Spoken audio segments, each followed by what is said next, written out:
meluruskan opini Mbak Yeni Wahid, membicarakan etika politik.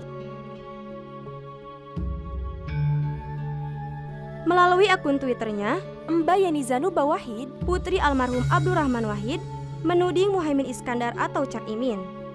Tudingan itu berbunyi, Cak Imin belum tentu bisa bikin partai sendiri, bisanya mengambil partai punya orang lain. Sebelumnya, Mbak Yeni memosisikan diri berada di kubu PKB Gus Dur, bukan PKB Cak Imin. Ada 2 poin utama yang bisa dicatat dari pernyataan Mbak Yeni Wahid. Pertama, pemilik Partai Kebangkitan Bangsa atau PKB. Kedua, Cak Imin mengambil partai hak milik orang lain. 2 poin ini bermasalah dilihat dari banyak aspek. Sejarah pembentukan PKB bertalian dengan kepentingan politik praktis Nahdlatul Ulama atau NU. PKB adalah parpolnya NU. PKB adalah parpolnya NU berdasarkan pada Surat Tugas PBNU nomor 922-02-03-03-6-1998 tanggal 27 Safar 1419 atau 22 Juni 1998. Melalui surat tugas ini, saluran aspirasi politik warga Nahdliyin menjadi jelas, PKB, bukan parpol lain. Tentunya, surat tugas ini belum dicabut hingga hari ini. Dengan adanya surat tugas, PKB bukan milik pribadi siapapun, melainkan milik seluruh warga Nahdliyin.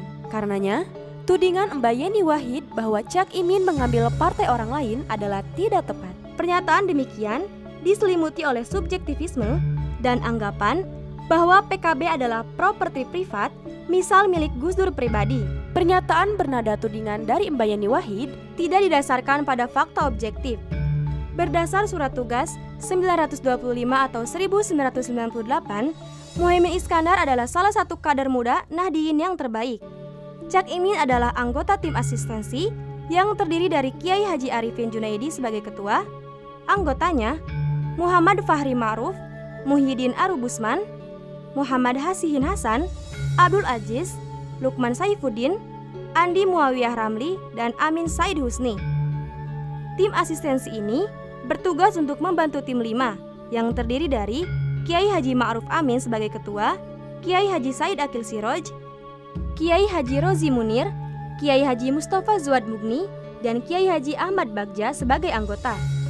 Baik tim 5 maupun tim asistensi, keduanya adalah tokoh-tokoh senior kebanggaan warga Nahdliyin yang dipercaya membentuk PKB. Karena PKB merupakan milik NU, maka seluruh Nahdliyin berhak memiliki PKB, bukan hanya Gus Dur, bukan pula Cak Imin. Jika PKB tidak dipahami sebagai milik warga NU, maka pasti akan muncul pandangan seperti Mbak Yeni Wahid yang seakan-akan Cak Imin mengambil apa yang dimiliki oleh Gus Dur. Padahal, Gus Dur dan Cak Imin adalah 2 kader Nahdliyin paling membanggakan. Konflik yang terjadi antara Gus Dur dan Cak Imin yang berbuntut pada terjadinya muktamar versi Ancol dan versi Parung bukan alasan untuk menyebut PKB bukan partai NU, bukan pula alasan untuk menyebut PKB milik Gus Dur dan keluarganya.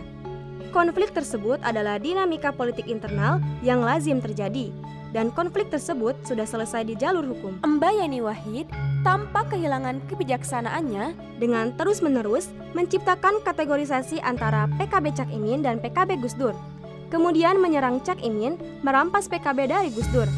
Pernyataan semacam ini sama saja dengan menganggap keputusan hukum dari Kemenkumham tidak sah.